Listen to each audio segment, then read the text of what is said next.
শিক্ষার্থী সংকটে এবার বন্ধের মুখে নদিয়ার ফুলিয়ার বুইচা জুনিয়র হাই স্কুল। আর এই স্কুলে এখন ছাত্রছাত্রীর সংখ্যা শূন্য, তাই বন্ধের মুখেই পড়তে চলেছে স্কুল। শিক্ষকরা স্কুলে এলেও করতে পারছেন না ক্লাস। ইতিমধ্যে ডিআইকে দেওয়া হয়েছে তাদের নির্দিষ্ট যে নথি, সেই নথি। তবে এই স্কুলকে নিয়ে এখন শুরু হয়েছে বিজেপি এবং সিপিএমের মধ্যে রাজনৈতিক চর্চা। যদিও এই স্কুল বন্ধ হওয়াতে কিছুটা মন খারাপ শিক্ষকদের, কিন্তু ছাত্র না আসাতেই বন্ধের মুখে পড়েছে নদিয়ার এই স্কুল, যাতে করে যথেষ্টই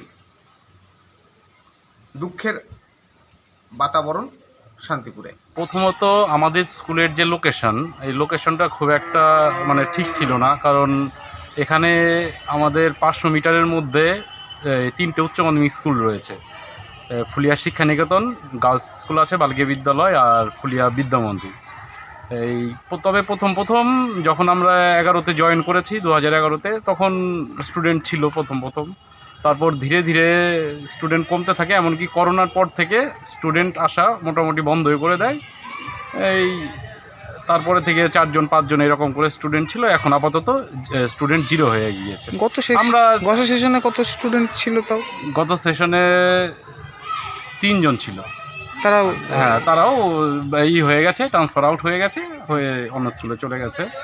তা আমরা চেষ্টা করেছি, আমরা বাড়ি বাড়ি গিয়ে অনেককে বুঝিয়েছি, করেছি, কিন্তু তারা বলছে যে পাশেই 3টে উচ্চ মাধ্যমিক স্কুল রয়েছে, আমরা এখানে আবার 5 থেকে 8 কেন পড়াবো।